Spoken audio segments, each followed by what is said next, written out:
मोक्षित जी दिल्ली से। राधे राधे। राधा वल्लभ श्री हरिवंश महाराज जी, आपके चरणों में कोटि कोटि प्रणाम। महाराज जी, आपकी और श्री जी की कृपा से नाम जप करने का प्रयास करता हूँ और ये आशा है कि श्री जी से अनंत प्रेम हो जाए। परंतु मन में एक प्रश्न आता है कि क्या मुझ जैसे अधम जीव को क्या कभी उस कोटि का प्रेम जैसा आपका श्री जी से है कभी अनुभव हो पाएगा? क्योंकि न ही मेरे पास आप जैसा महापुरुष का निरंतर प्रकट सानिध्य है और ना ही वृंदावन धाम। पर नाम का सानिध्य तो है ना। तो जिस नाम के सानिध्य से कोई महापुरुष बनता है वही नाम आपके पास है। जो महापुरुष भगवान के जो अंश हैं वही अंश आप में है। जो शरीर पांच भौतिक है वही आपका है। अंतर इतना हो गया कि आप संसार का चिंतन किए और वो भगवान का चिंतन किए। उस अंतर को मिटा दो, आप निरंतर नाम जप कीजिए। तो भगवान के नाम का सानिध्य का मतलब भगवान का सानिध्य। भगवान के नाम का सानिध्य मतलब है नामदाता संतों का सानिध्य। क्योंकि नाम किसी न किसी संत के मुख से ही तो सुना जाता है। तो वो संत हमारे पास हैं हर समय। अगर हम राधा राधा रट रहे तो मानो वो संत हमारे पास हैं।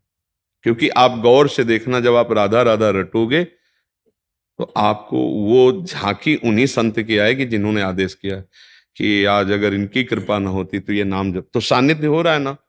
राधा राधा रटोगे तो अब वो हमारे अंदर और बढ़े, इसके लिए गलत आचरण से बचना पड़ेगा। तो सुधार अपने आप शुरू हो जाता है। हम अधम मानते हैं अपने को आचरणों में देख करके, है नहीं। हमसे अधम आचरण हुए। जैसे कोई शराबी है तो शराब के कारण उसको शराबी कहा गया। अगर वो शराब छोड़ देता है तो आप फिर उसे शराबी नहीं कह सकते, क्योंकि ना वो शराबी था ना शराबी है। बीच में उसने शराब स्वीकार की थी, इसलिए उसे शराबी कहा गया था। समझ रहे ना। ऐसे ही हम अधम आचरण करते हैं तो हम अंदर से सोचते हैं कि हम अधम हैं, हमारा कल्याण कैसे हो सकता है। लेकिन जब हम नाम जप करेंगे और अधम आचरण छोड़ देंगे तो हम वैसे ही हो जाएंगे जैसे महापुरुष हैं, हो जाएंगे ना। अच्छा, एक तो ये सिद्धांत हुआ करने का और दूसरे का है कृपा का। जैसे हम नाम जप कर रहे हैं, यद्यपि हम कभी भी उनकी समानता नहीं कर सकते, पर जैसे पारस मणि छू जाए तो जंगहा लोहा सोना बन जाता है। वो लोहा कभी मुकुट बन करके नहीं बैठ सकता था माथे पे किसी भी देवता या भगवान के, लेकिन पारस मणि छू गई और वो सोना बन गया और वो मुकुट बन के लग गया। लोहा कभी मुकुट नहीं बन सकता था, पारसमणि का प्रभाव। तो संत हैं कृपा में भगवान के पारसमणि, हमको भगवान के आभूषण बना देंगे, भगवान के सेवक बना देंगे, भगवान की प्राप्ति करा देंगे। कैसे? जो उपदेश कर रहे हैं उनको स्वीकार कर लो। तो जिन संत का हम उपदेश मानकर चलते हैं वो हर समय मेरे दिमाग में रहते हैं। ध्यान दीजिए, वो बाबा ने बोला था ये नहीं करना है, बाबा ने कहा था ये करना, रहना दिमाग में। तो संत सानिध्य है कि नहीं है? सही पूछो तो वही संत सानिध्य है। प्रगट में तो आप 2 मिनट 10 मिनट 5 मिनट, लेकिन दिमाग में आप हर समय सानिध्य। सच्चा सत्संग वो है जो हर समय आपके दिमाग में उनकी बात रहे। तो ऐसा ना समझे कि हम संत सानिध्य नहीं कर पाएंगे। संत सानिध्य मतलब कहा गया है दिन रात सत्संग करो। कहा गया है कि भक्ति कर दीप प्रेम करी बाती साधु संगति करी अनुदिन राती। रात दिन, तो रात दिन कौन साधु महात्मा के पास बैठा रहता है भाई?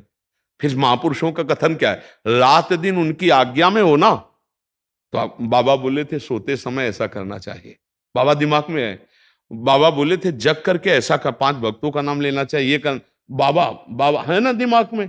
वो गुरु जी बोले थे ऐसा, वो संत जी ऐसा बोले थे, वो है ना। तो संग हो रहा है ना उनका, यही है रात दिन साधु संग। हमारे पास रहकर यदि आप हमारी बात नहीं मानते तो आप हमारे संग में नहीं हो।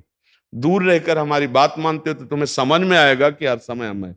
और फिर कभी कभी स्वप्न में दिखाई देने लगेंगे, और कभी कभी बैठे बैठे आपको लगेगा कि मानो बाबा हमारे को उपदेश कर रहे हैं। तन्मयता हो जाए ना तो ये भी अनुभव होने लगेगा। बैठे बैठे दिमाग एकदम बिल्कुल घसीट गया तो मानो आप उन्हीं से बात कर रहे हैं। देख लो बाबा आपने कहा था हम प्रयास तो कर रहे हैं लेकिन सफल नहीं हो पा रहे, सामने बात कर रहे हो, ऐसा लग रहा है कि आप बाबा से बात कर रहे हो, लगेगा ना। ये सानिध्य है।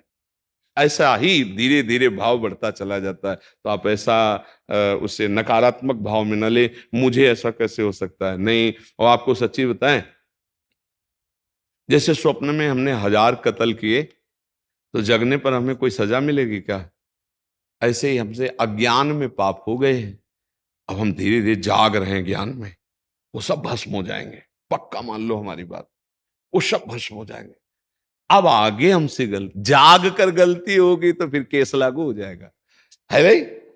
अब जग का अब लो नशानी, अब ना न सही हो, अब इसमें सावधान हो जाए। तो अच्छे बच्चे हो, भगवान की बड़ी कृपा है कि इस अवस्था में आप अध्यात्म को समझना चाहते हैं, भगवान के मार्ग में चलना चाहते हैं, नाम जप करते हैं, तो आप ये हे भाव तो छोड़ ही दें कि हमको सानिध्य नहीं प्राप्त है। प्राप्त है ना। देखो सामने बैठे हो तो बिन हरि कृपा मिले नहीं संता, भगवान ने कृपा की है ना। और भाव में भी है, जो बात आप सुन रहे हो ये व्यर्थ नहीं जाएगी, क्योंकि धाम में बैठ के सुन रहे हो और सच्ची मानेगा, ये केवल आपके कल्याण के लिए ही श्री जी सुनवा रहे हैं। ना हमारे शरीर की सामर्थ्य है और ना हमारी बुद्धि की सामर्थ्य है, दोनों से असमर्थ होने पर भी भगवान जो आपको सुनवा रहे हैं, तो ये व्यर्थ नहीं जाने वाला, ये आपके अंदर घुसकर शब्द और आपको पवित्र करेगा और आपको बढ़ाएगा। यदि थोड़ी भी श्रद्धा है तो परिवर्तन करके रहेगा, निश्चित परिवर्तन करके रहेगा। यदि हम कोई स्वार्थ बुद्धि रखकर आपको उपदेश करें तो उसमें वो शब्द में वो पावर नहीं होगा कि आपका परिवर्तन हो जाए।